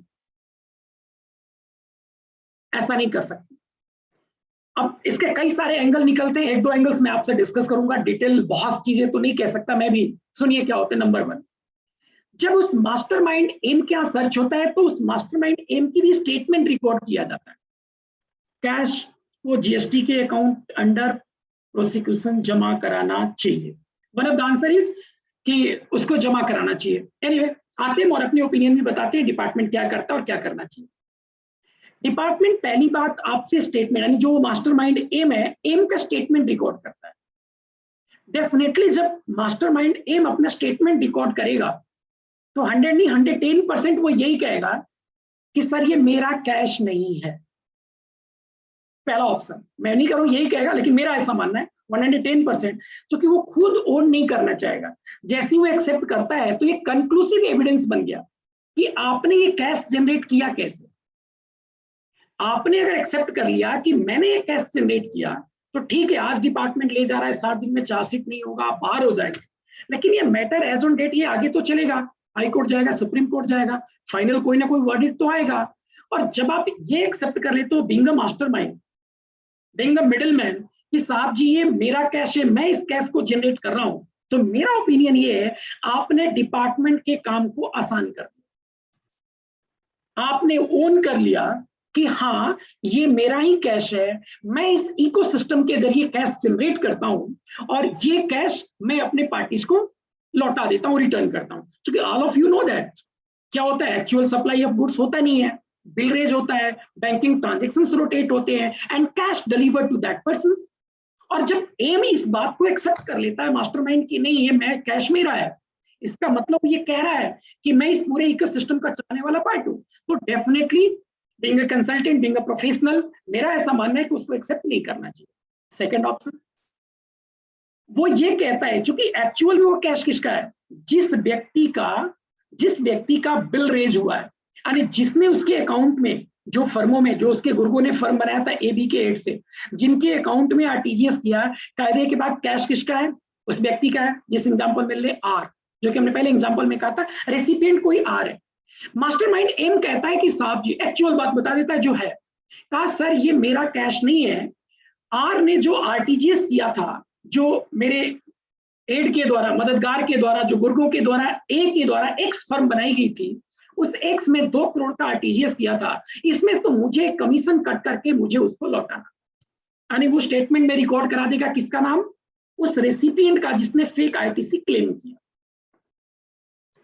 अब स्टेटमेंट रिकॉर्ड हो गया, अब आर का क्या होगा, फिर थोड़ा सा डिटेल हो जाएंगे, लेकिन 2 मिनट चर्चा कर दे रहे हैं हम, तो मास्टरमाइंड पे ही रहना है, लेकिन कॉन्सेप्ट क्लियर हो जाए। अब सुनो आर के लिए क्या होगा, 2 ऑप्शन है। आर को भी ओन कर लेना चाहिए कि हाँ साहब जी ये मेरा कैश था, ए मुझे वो कैश लौटा देता, या दूसरा ऑप्शन आर को भी क्या करना चाहिए, रिजेक्ट कर देना चाहिए, सर ये मेरा कैश नहीं है। What's your opinion? एम ने कहा कि आर का आरटीजीएस है और आर क्या मुझे कैश लौटाना था, आर के ऊपर थोप दिया, डेफिनेटली वो आर को समन करेंगे या आर के यहाँ सर्च करेंगे, एज द केस में भी उनकी भी स्टेटमेंट रिकॉर्ड करेंगे। सो इन योर ओपिनियन आर को क्या करना चाहिए, एक्सेप्ट कर लेना चाहिए कि मेरा कैश है? यस सर, नहीं करना चाहिए। और 99% केसेस में जितने डिपार्टमेंट ने बुक किए और जितने उन्होंने कैश रिसीव किए, उन सभी केसेस में डिपार्टमेंट के जितने अगर केसेस के डिटेल्स में निकालूं तो उसमें यही पाया गया, कभी भी जो पर्सन उसको एक्सेप्ट नहीं करता, क्योंकि वंस ही accepted that it is our cash, it is confirmed that it is a conclusive evidence for the department that you are the person who has availed fake ITC। आज हम बार बार कह रहे हैं ना कि फेक आईटीसी की 80 to 90% cases department हार जाएगा। उसके बहुत सारे रीजंस हैं, जैसे मैं भी मास्टरमाइंड के केस में कह रहा हूं कि 1 जनवरी के पहले, 1 जनवरी 21 के पहले जितने भी केसेस बुक किए गए, मैं humble submission, humble opinion, department कभी भी उनको बिहाइंड द बार नहीं कर सकता, because there is a clear cut law as per the provision of 122(3), merely 25,000 penalty is there, and 132 में 6 months की है, जो कि ऑलरेडी कई लोग तो गुजार तो कुछ होना ही नहीं, वो तो बाहर हो। सिमिलरली अगर रेसिपिएंट और उसकी बात करें, once you accept that it is our case, it is a conclusive evidence for the department that you have availed a fake ITC, और कभी भी आर इसको एक्सेप्ट नहीं करता है। ऐसे सभी केसेस में प्रैक्टिकली करते क्या है डिपार्टमेंट, उनके पास राइट है, वो अपनी अकाउंट होता है, प्रोविजनल अकाउंट, आपके जीएसटीएन जैसे मास्टरमाइंड का एक प्रोविजनल जीएसटीएन जनरेट किया जा सकता है, या आर के केस में कहूं तो वो उनके अकाउंट में डिपॉजिट कर देता है, और आगे चल करके चाहे तो उस अपनी आईटीसी से एडजस्ट कराने में उनको मौका देगा कि आपने जो एक कैश बरामद किया उससे आईटीसी सेटअप। लेकिन ये भी अमूमन करने नहीं देते। इसमें भी एक एंगल फेमा का भी ऐड हो जाता है, फिर वो फेमा पे मैं नहीं जाऊंगा, वो डिटेल हो जाऊंगा, क्योंकि एक्चुअल ट्रांजैक्शन नहीं है, तो यहाँ पे ईडी की भी कई बार इन्वॉल्वमेंट हो जाती है अगर ये ट्रांजैक्शन बड़ी अमाउंट हो। क्योंकि बहुत सारे जीएसटी ने जो सर्च किए जिसपे huge amount of cash recovered हुए, उन्होंने ईडी को भी केसेस रेफर किए, और ईडी की केसेस रेफर हुए तो आप समझ सकते हैं कि वहां पे पीएमएलए की प्रोविजंस एप्लीकेबल हो जाती है, और उसके तहत क्या क्या उसमें प्रोसिक्यूशंस होंगे वो तो चलेंगे। फिर से मैं वापस जीएसटी पे लौटता है, यानी मास्टरमाइंड एम क्या कैश जो रिकवर्ड हुआ, उस मास्टरमाइंड कभी भी उसको एक्सेप्ट नहीं करता, और प्रैक्टिकली भी उस मास्टरमाइंड एम का कैश होता नहीं। वो होता ही किसका है, जिसने आरटीजीएस किया होता है उसका होता है, और एक्चुअल में वो उसका नाम दे देता है। अब वो इन बिटवीन वो फाइट करते रहते हैं, केसेस चलते रहते हैं। हाँ, कुछ एक केसेस में ऐसा हो सकता है कि जिस व्यक्ति का जो वो बिल अरेंज किया या कराया, उसका नेचर ऑफ बिजनेस कुछ ऐसा है जिसमें कैश का जनरेशन होता है, उस केस में आप ओन कर सकते हैं। मतलब यहाँ पे मास्टरमाइंड एम है जो एक पेट्रोल टंकी भी रन करता है, या ऐसा कोई बिजनेस करता है जिसमें उसको huge amount of cash daily basis पे जनरेट होता है, तो ऐसे केसेस में मेरा अपना ओपिनियन है, even if it is a cash generated through the accommodation of fake billing, he can accept that yes it is my own cash, because आपके वो नेचर ऑफ बिजनेस में इस तरह की केसेस जनरेट होते हैं. So and you have to prove that आपके वो लेजर से, कैश लेजर से मैच होनी चाहिए. अगर इस तरह से स्मार्टली आप प्लान कर सकते हैं, यस यू कैन. बट आप उस समय इतना प्रेशर में, यानी आपका मतलब बार बार मेरा है मास्टरमाइंड, वो मास्टरमाइंड एम इतना वो प्रेशर में होता है कि इतनी वो प्लानिंग करने का उसको टाइम मिलता नहीं. वो प्रेशर में आकर के एक्चुअल जो बातें होती है उस एक्चुअल बात को वो बता देता है डिपार्टमेंट को, और फिर डिपार्टमेंट उससे प्रोसिक्यूट करता है आगे. यानी कि जो डिपार्टमेंट ने, हमने कहा अभी जो 4 महीने पहले सर्च किया उसको अंदर किया, अभी सुप्रीम कोर्ट का एक जजमेंट है कि किसी भी कोई भी अगर हीनियस कोई क्राइम नहीं है तो वैसे केसेस में सबको बेल मिल जाए, तो बाय डिफॉल्ट बेल उसको भी मिल गया, वो आज बाहर है. पर matter is 8 under sub जुडाइस, investigation on है, उसकी अभी चार्जशीट फाइल नहीं हुई है. तो ऐसे केसेस में चूंकि वो केस ऑन और आफ्टर 1 जनवरी 2021 हुआ, इसका मतलब वो बिहाइंड द बार हुआ. और उसमें फेक आईटीसी की जो टोटल इन्वॉल्वमेंट अब तक इन्वेस्टिगेशन में आई है वो मोर देन 50 करोड़ है. अभी इन्वेस्टिगेशन कंप्लीट हुआ नहीं है, और इन्वेस्टिगेशन कंप्लीट होगा तो लेट अस सी कितना होगा. इसका मतलब उस पर पेनाल्टी कितना हो सकता है, 50 करोड़. अब तक की अगर मैं मानूं तो 50 करोड़ हो सकता है. उस पर सजा कितने का, 5 साल का हो सकता है, और दोनों ही होगा. यानी कि आप सोच रहे हो कि सिर्फ पेनाल्टी देकर के हम बच जाए, तो ऐसा नहीं है, पेनाल्टी भी देना पड़ेगा और साथ ही साथ आपको प्रोसिक्यूशन भी झेलना पड़ेगा, यानी 5 इयर्स की इम्प्रिजनमेंट भी होना पड़ेगा. अब दूसरे पे आते हैं कि डिपार्टमेंट पहले जो केसेस बुक करता था और जो ये मास्टरमाइंड काम करते थे, उन्होंने अपनी जो मोडस ऑपरेंडी है वो चेंज कर. जितने भी केसेस, अगर मैं कहूँ 1 साल पहले, 1 साल से ये मोडस ऑपरेंडी फिर से चेंज हो गया. जो केसेस बुक किया डिपार्टमेंट, बहुत सिंपल, फेक कहने के लिए एक ही उसके एविडेंस चाहिए होता है. हमने कहा बीफा टूल्स में जीएसटीएन नंबर डाला, जीएसटीएन नंबर डालते उसको पता चलता है, जैसे हमने एग्जांपल में XYZ फर्मों का नाम लिया, XYZ फर्मों का एक्चुअल बिजनेस से कभी जिंदगी में कोई लेना देना नहीं. और डिपार्टमेंट के लिए एक बहुत बड़ा कंक्लूसिव एविडेंस हो जाता है कि साहब आपने जिस फर्मों से क्रेडिट क्लेम किया वो जिंदगी में कभी एक्चुअल परचेज तो किया नहीं, उसकी कोई अपनी वेयर हाउस नहीं है, या सर्विस सेक्टर का उसके पास कोई प्यून तक नहीं है, और आप तो उससे मैन पावर सप्लाई का बिल ले रहे हो. यानी वो एक नॉन एग्जिस्टेंट फर्म हो जाती है. और जैसे ही वो नॉन एग्जिस्टेंट फर्म होती है और उसका स्टेटमेंट, जैसे हमने कहा कि एक का स्टेटमेंट हो गया और एक स्टेटमेंट ने रिकॉर्ड कर दिया और एक्चुअल बात उसने बता दी और बता भी देता है, फिर उनको 2 चाटा डिपार्टमेंट वाला लगाता है, वो बेचारा डर जाता है और एक्चुअल बातें जो होता है वो कन्वे कर देता है. And once it is conveyed, there is a conclusive evidence in the hands of department that R has claimed a fake ITC. जब इस तरह की बहुत सारे केसेस बुक हुए तो जो मास्टरमाइंड हम कहते हैं तुम डाल डाल तो मैं पात पात, उनको एक बात समझ में है कि डिपार्टमेंट कैसे केस बुक करता है. डिपार्टमेंट का एक सिंपल मॉडस ऑपरेंडी है, वो ये देखता है कि अगर कोई रेसिपिएंट कोई ऐसी फर्मों से क्रेडिट अवेल्ड करता है जो एक्चुअल में एग्जिस्ट ही नहीं करता, कागजों में बनी हुई है, if such type of firms are providing any ITC or providing accommodating any bill or invoices, they are simply fake. यानी आर ने अगर किससे लिया, XYZ से, और XYZ का कोई वेयर हाउस नहीं है, कोई अपना ऑफिस नहीं है, वो उसका कुछ नहीं, सिर्फ बैंकिंग रोटेशन हो रहा है. यानी डिपार्टमेंट के लिए कंक्लूसिव एविडेंस बन गया कि आर ने जो क्रेडिट लिया है वो एक फेक क्रेडिट लिया है. अब मास्टरमाइंड ने देखा कि यार ये तो बड़ा कमाल हो गया, हमारा तो काम बंद हो जाएगा, कुछ लोग तो दिन रात बैठे ही इसी काम के लिए हैं, कि मैं दूसरा तरीका कैसे ढूंढूं कि मेरा काम भी चलते रहे और डिपार्टमेंट पकड़ भी ना पाए. I can't disclose the name of the firms, but मैं फिर से कह रहा हूं, अगर आपके दिमाग में कोई बड़ी बड़ी कंपनियां इस देश की आ रही है ना, आप मान सकते हो, बट मैं उन कंपनियों का नाम नहीं ले सकता. सुनिए कैसे अप्रोच बदल गया. अब मास्टरमाइंड क्या करता है, ए और बी के नाम से फर्में तो बनाया, अब ए बी से फेक आईटीसी पीछे कहीं से लिया, और वो फेक आईटीसी किसको प्रोवाइड किया. मैं फिर से, अगर कुछ लोग बीच में ज्वाइन किए तो मैं एग्जांपल को रिपीट कर दूं ताकि वो पूरी बात समझ में आए. हमने बिगिनिंग में एक एग्जांपल लिया था पूरे इस इकोसिस्टम को समझाने के लिए कि एक सोर्स कंपनी एस है जो सप्लायर है, एक रेसिपिएंट है आर, और एस और आर के बीच में एकोमोडेशन करने के लिए कोई मास्टरमाइंड है एम. उस मास्टरमाइंड के 2 सहयोगी हैं, 2 एड हैं, ए और बी, जिनके नाम पे 3-4 फर्में XYZ फर्में बन रखी है. और XYZ के नाम से आर को जो बिल रेज किया जाता था वो एक फेक आईटीसी होता था, क्योंकि XYZ कभी एक्चुअल बिजनेस नहीं करता था. अब मैं कह रहा हूं कि अब मोडस ऑपरेंडी चेंज हो गया. अब मैं आता हूं सोर्स कंपनी एस. मास्टरमाइंड अब क्या कहता है कि साहब मुझे बिल मत दो, अब तुम कैश में जो करते थे ना वो आर को मत दो या मुझे मत दो, मैं आगे पास ऑन करूंगा। इसमें तो डिपार्टमेंट मुझे इजीली क्या कर देता है, अनर्थ कर लेता है, पकड़ लेता है, और मैं बिहाइंड द बार हो जाता हूँ, और मैंने जिसको बिलिंग दिला अगले दिन मेरे घर पे पहुंच जाता है, यार तुम्हारे वजह से मर गया, मेरा कमीशन लौटा दो, मैं तो जेल जा रहा हूँ, मैं तो तुम्हारा नाम ले दूंगा, like that that that that. So mastermind ने अपने इकोसिस्टम को चेंज किया। सुनिए उसने कैसे चेंज किया।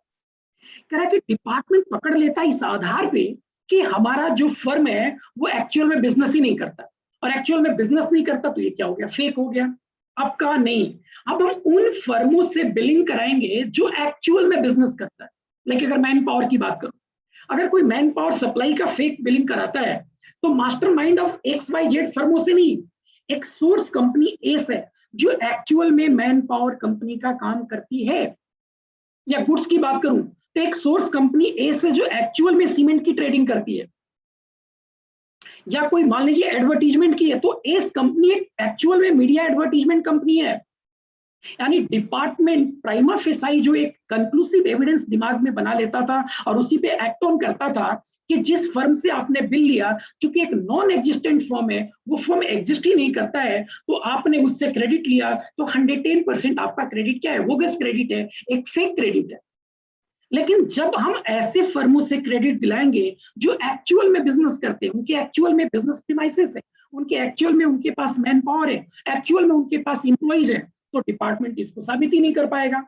पिछले 1 साल के अंदर इसी मॉडस ऑपरेंडी पे अब केसेस हो रहे हैं। यानी जो फेक बिलिंग का है, जो XYZ बिल रीच करता था, अब वो कहता नहीं, XYZ जो फर्में हैं वो एस को फेक ITC देता है।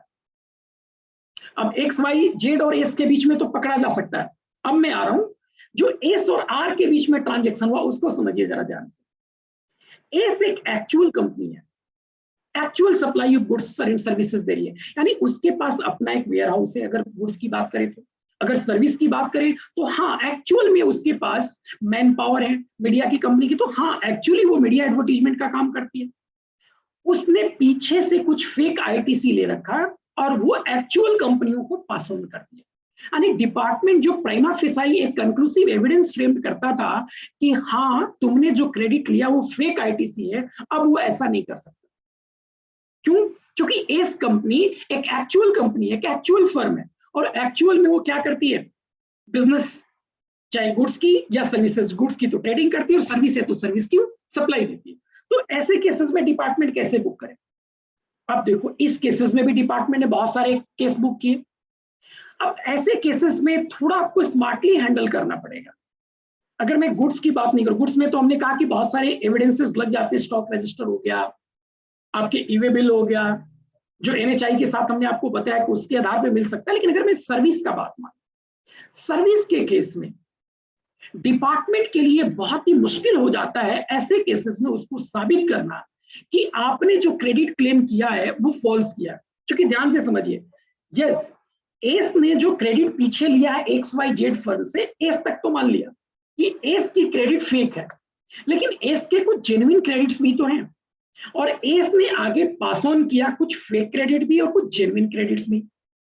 अब आर ने कौन से क्रेडिट को उससे क्लेम किया, एक्चुअल या फेक?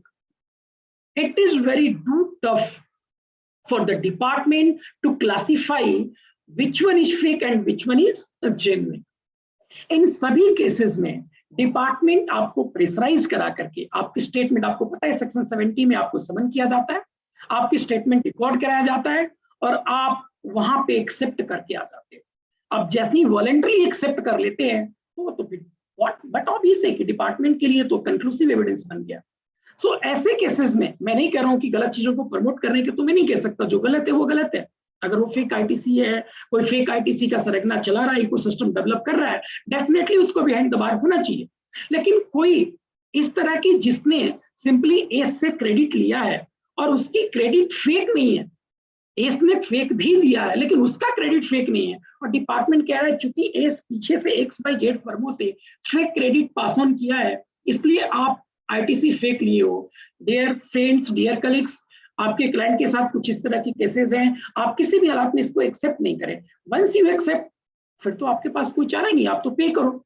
अब इसमें भी अगर मैं बात करूं, जैसे ही एक्सेप्ट करते हैं तो आपके इंटरेस्ट के भी प्रोविजंस, अब फिर से वो किसी और दिन पे हम डिस्कस करेंगे कि इंटरेस्ट भी आपसे मांगता है, क्या पेनल्टी मांगता है, क्या टैक्स मांगता है, क्योंकि आज की मैंने पूरी की पूरी सेशन में मिडिल मैन पे रखनी थी। यानी कहने का मतलब वंस यू एक्सेप्ट, आप डिपार्टमेंट के लिए एक एविडेंस दे दिए कि आप ही कह रहे हो और आप वॉलंटरी डिपॉजिट कर देते हो, तो जैसे ही वॉलंटरी डिपॉजिट कर देते हो तो डेफिनेटली उसके और उस पूरे इकोसिस्टम में करने में कोई मास्टरमाइंड एम का नाम आ रहा है, कोई चार्टर्ड अकाउंटेंट सी का नाम आ रहा है, किसी और पर्सन का नाम आ रहा है, उस पर भी अब ये 122(1)(a) 132 as amended by the finance bill 2020 applicable हो जाएगा।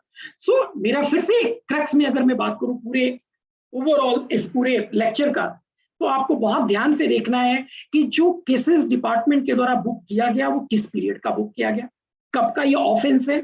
अगर आफ्टर अमेंडमेंट का है, डेफिनेटली आज के डेट में मिडिल मैन पर वही कार्रवाई होगी, एक्सेप्ट अभी बैंक अकाउंट अटैचमेंट को लेकर के, क्योंकि बैंक अकाउंट अटैचमेंट का प्रोविजंस एप्लीकेबल नहीं हुआ, दोनों हाउसेस के द्वारा पास तो कर दिया गया है, लेकिन जैसे ही ये नोटिफाइड हो जाएगा ये उस तारीख से आपका एप्लीकेबल हो जाएगा। लेकिन जो और आपको हमने 122 और 132 की प्रोविजंस बताया वो अब एप्लीकेबल हो चुका है। लेकिन कोई भी ऐसी केसेस जो ऑन और बिफोर 1 जनवरी 2021 हुआ है तो वो एप्लीकेबल नहीं होगा।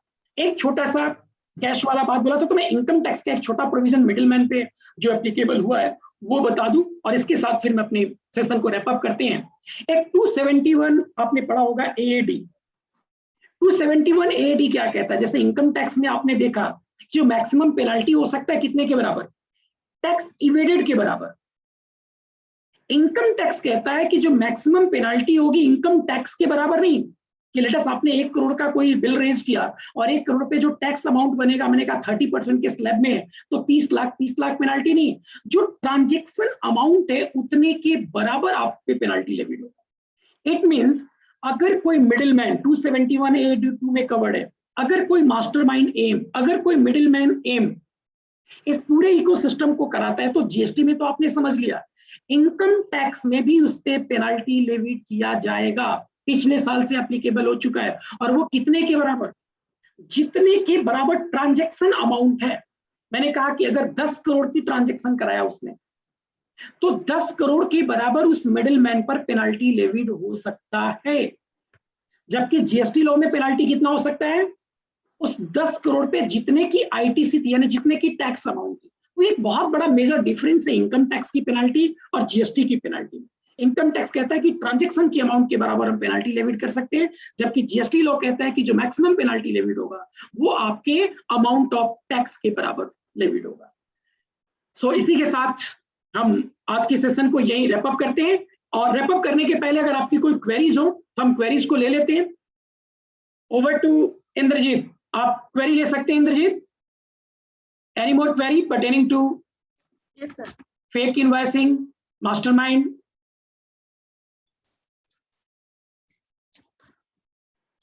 From chat book, sir. Is there any query? अगर क्वेरी नहीं है तो आप गौरव सर को इनवाइट कर दीजिए, कुछ अगर वो कहना चाह रहे हैं। गौरव सर। आई थिंक आपने सर इतना बेहतर तरीके से प्रेजेंट किया है, क्वेरी बन ही कहाँ रही है। जो अरे दिमाग ऐसा में नहीं है। आता है, नहीं, whatever comes to our mind you have already clarified कि ये केस होगा तो ऐसा आपको सोल्यूशन करना है। So you have already resolved all the issues which may come to our mind. Thank you so much. So Thank with you, very and humble request, I would request Gaurav ji. Gaurav ji is also having vast experience and rich practical experience, I must say, in the field of indirect taxation, in the litigation field especially. तो मैं आग्रह करूंगा गौरव जी से, Gaurav ji please आप भी थोड़ा सा हमारे जो पार्टिसिपेंट्स हैं हम सबका थोड़ा मार्गदर्शन करें, थोड़ा गाइड करें हम लोगों को। Over to you Gaurav ji. Thank you, Anirudh ji. Thank you, Tiwari ji. First of all, thanks to Tiwari ji for giving such a wonderful deliberation on a very burning and issue which is affecting all the professionals in any way. Either they are dealing with the clients or they are handling the notices. This issue is coming up. And the way he has differentiated with the provisions before 1st January 2021 and the current provisions and the new amendment in section 83 which is yet to be notified. So he has clarified all the things with such a wonderful example. So I don't think I can add anything new to this, and I hope everybody will understand and use this in the practice, because all of us are connected with the forum, are chartered accountants, advocates, professionals. And I can add only one thing, that is there are amendments in two sections. One is under 122 and one is under 132. In 122, section 1A is inserted, where the language used is whose instance, where the penalty is levied equal to the tax amount, whose instance. And for the purpose of prosecutions under section 132, the word used are causes to commit. So these two words we should keep in mind whenever litigation show cause notices comes to our table, that what is the basic matter covered, but what are the criteria, what the evidence they have covered, which are saying that we need to basically differentiate between whose instance and cause to commit. Instance word is not used while they have drafted the prosecution provision. Instance word is there in the penalty only. And for my research, this is again in a wide research area. We will further come up with the detailed research on this issue. What are the cases covered under section 122 1A, and what are the cases covered under 132 for the purpose of prosecution. So thanks to Tiwari ji, Anirudh ji, Inderjit ji to giving me an opportunity to add something. And over to Tiwari ji and Anirudh ji. Thank you so much, CA Gaurav ji. And I would like to invite Anirudh Tiwari ji for vote of thanks. Thank you so much, Inderjit and entire team of GEPA, who has put a lot of effort to organize this session, the 2-day session on the GST.